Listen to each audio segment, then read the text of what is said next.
Alors j'écoute parfois Arnaud Dumouche, là il nous parle de l'annonce progressive du Messie dans la Bible.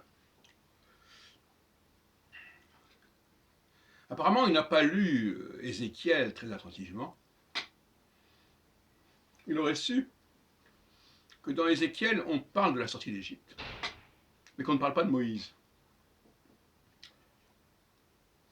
et qu'on en parle dans l'Exode. En revanche, dans Michée, on parle de Aaron, Moïse et Myriam. Donc on connaît l'Exode. Mais apparemment, Michée est beaucoup plus tardif que dans sa version définitive, que ne l'est Ézéchiel, qui n'a pas été corrigé dans ce sens. On n'a pas rajouté Moïse pour faire plaisir. Autrement dit, dans Ézéchiel, c'est Dieu lui-même qui se charge de faire sortir les Hébreux d'Égypte. Ce n'est pas Moïse. Alors évidemment, il y a le phénomène de Cyrus, qui est d'ailleurs dans Ézéchiel également. Cyrus, le roi de Perse, qui est le Messie. C'est le seul personnage qui soit qualifié expressément et a posteriori de Messie. Un personnage qui n'est pas juif. Et Dumouche ne parle pas du tout de Cyrus le Grand, alors qu'il nous parle du Messie. C'est extraordinaire. Alors,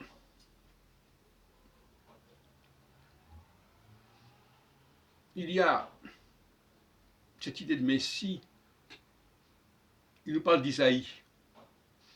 Mais dans Isaïe, il y a des choses différentes. Il nous dit qu'il y a un Messie qui naîtra d'une vierge. Sauf que quelques chapitres plus haut, on voit que la Vierge, c'est Israël. C'est-à-dire que c'est une métaphore.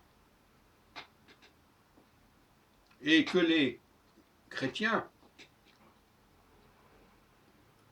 ont utilisé non pas la métaphore Betoulat Israël, mais un autre passage qui, à mon avis, a été modifié, où on nous parle d'une véritable vierge.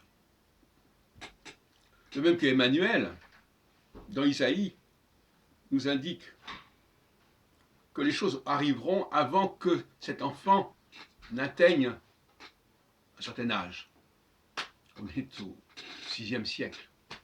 Quel rapport avec Jésus au 1er siècle, qui reprend le mot Emmanuel. Donc on a recyclé ces prophéties d'Isaïe pour nourrir, pour alimenter l'évangile selon Matthieu notamment. Donc, des messies, vous savez, on peut en trouver partout. Gorbatchev, par exemple, qui fait rentrer les Juifs en Israël, à partir de 90, 91. Pourquoi pas? Est-ce que c'est pas un nouveau Cyrus? Il nous parle également de Jeanne d'Arc. Intéressant, Jeanne d'Arc, début du XVe siècle. Parce que le début du XVe siècle, effectivement, comme je l'ai dit, c'est le commencement de quelque chose de nouveau, une nouvelle ère pour les Juifs.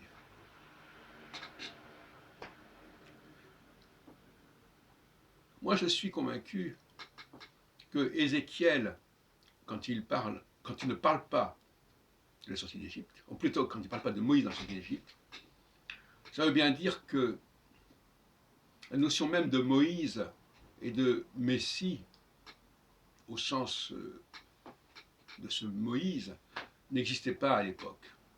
Elle a été rajoutée. Je crois que l'histoire du peuple hébreu n'a pas besoin de Messie.